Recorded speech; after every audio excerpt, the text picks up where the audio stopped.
If you say my brain, that means it's yours. What is yours can't be you, right?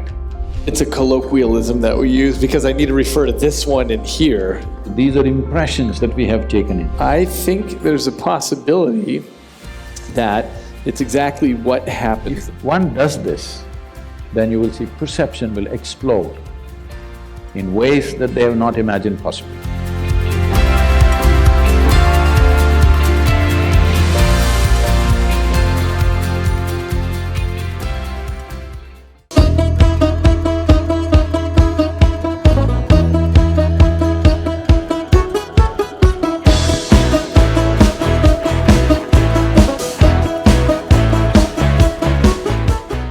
What is the you that can be separated from the physical? Is it a fact that you gathered your body over a period of time? It's a fact that this body gathered together over a period of time, and it may be that I emerge as a consequence of that, this feeling of I, as opposed to me doing the gathering. Tell me, you've been having lunch and dinner or… Have I been having lunch and dinner? Yeah. Yeah, this dynamic accumulation has been eating plenty, yeah. So what you refer to as my body right now is an accumulation of food. It's a heap of food. Not a pleasant way to describe you, but it is.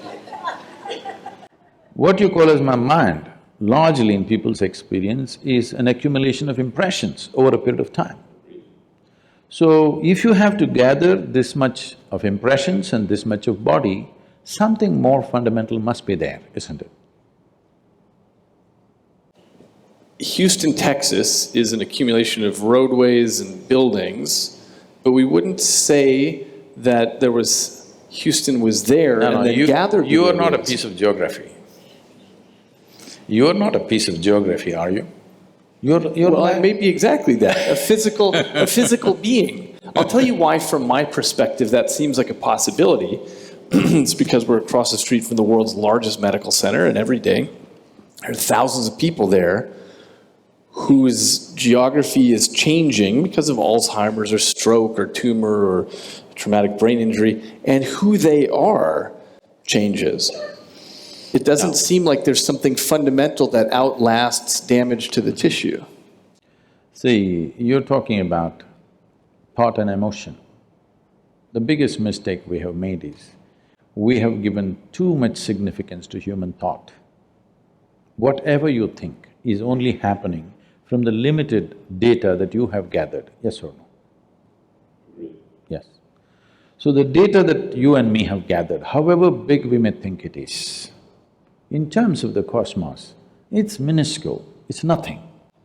It's really not of any consequence. So from this minuscule of data that we have gathered, we are generating some thought which could be useful in making our lives, it could be useful in creating a few things, it could be useful fundamentally for our survival and to enhancement of our survival process, all this. But it doesn't give you access to life. Thought and emotion is psychological drama that's happening within you. You can conduct it any way you want. You're talking about somebody had a tumor or Alzheimer's or an accident or something and the drama went wrong. The drama can go wrong even without any of those ailments. You ask people. People's drama goes wrong without any accident or injury or ailment, just like that, drama goes wrong on a daily basis for a lot of people. We usually give that a name, though, something like depression or a psychotic break. That's a business. Not one I'm making any money on.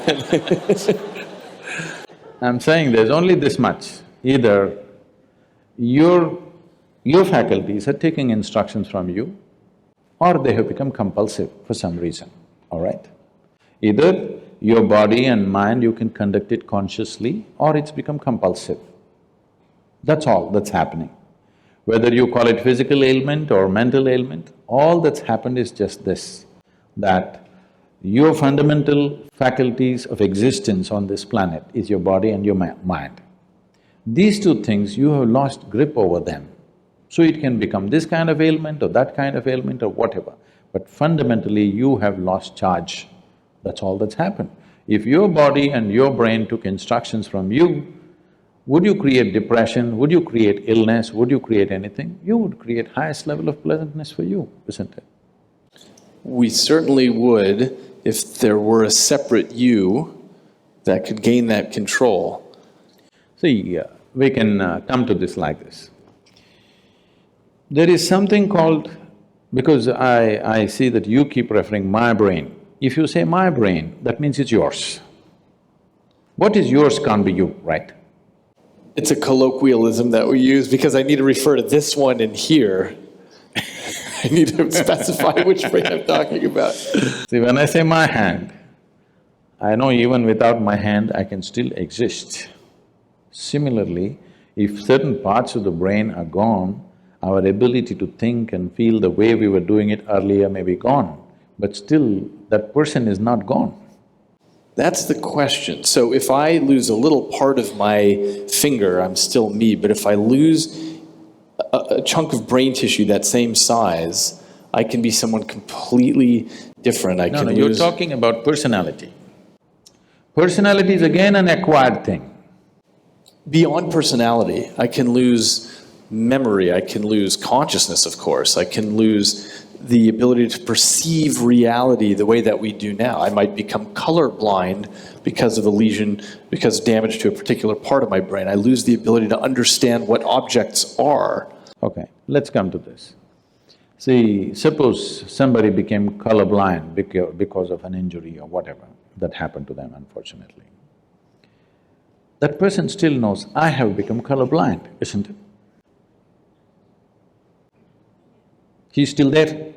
It's true for the person who becomes colorblind, but it's not true for example, a person who is born colorblind. They don't even have a concept that they could be.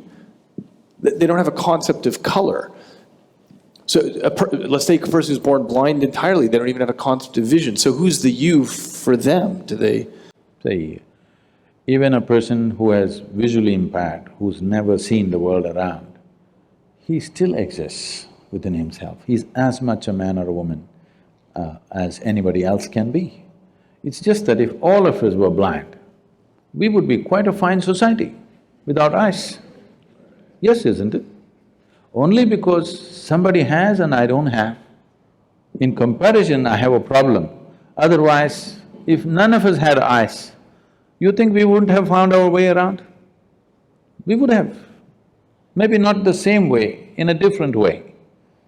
Oh, I totally agree, because in so many dimensions… There are mammals who were flying by, sound. Yeah, well, there are so many dimensions that we are blind to now. So what we call visible light is just a 1/10 trillionth of the electromagnetic spectrum that's out there. We only detect a little bit. In some branches of physics, it seems there might be between 10 to 13 spatial dimensions, not just these three, and yet we're trapped in these. We are moving away from consciousness to perception. But my point is, we're already blind to most of the world. So I agree with you that, okay, so let's move back to perception. You cannot disagree that you're life, are you? You're a piece of life, I'm a piece of life, everybody is. What kind of personalities we have acquired, what kind of likes and dislikes we have acquired, what kinds of gods and demons we have acquired, what kinds of other things we've acquired is a social process that's happened to us, cultural and social process.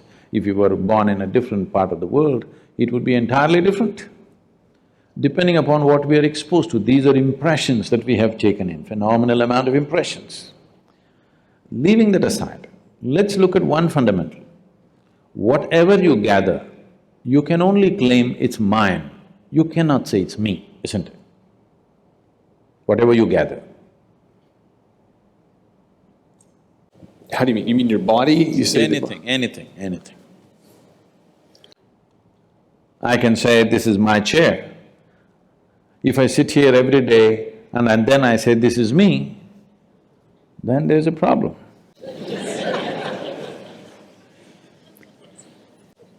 I think there's a possibility that it's exactly what happens, that the stuff that this piece of life can end up controlling becomes me. The reason I think of this as my hand is because it's most of the time is under the control. My hand is okay, no problem.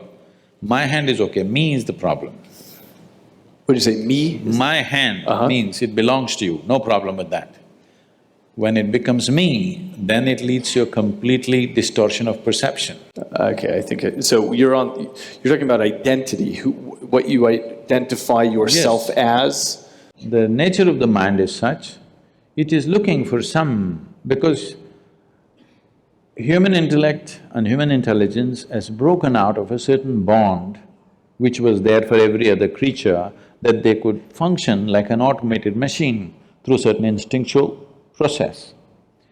What has happened with the human being with the process of evolution is, the human being has broken out of that instinctual process and there is an intelligence which has to function consciously. But functioning consciously means every moment of life is an exploration, which is too scary for a whole lot of people. So the best thing is identify with something which gives you some sense of what you are. But this some sense of what you are, which you took on based on your social and cultural backgrounds, what you took on, makes sense for your survival process, but not for explorative process. It doesn't explore life, it keeps you sane, it's a good solace, it keeps you… it helps you to sleep well in the night, but it doesn't awaken a different dimension of knowing, it doesn't awaken the possibility of exploring dimensions which are not yet within you.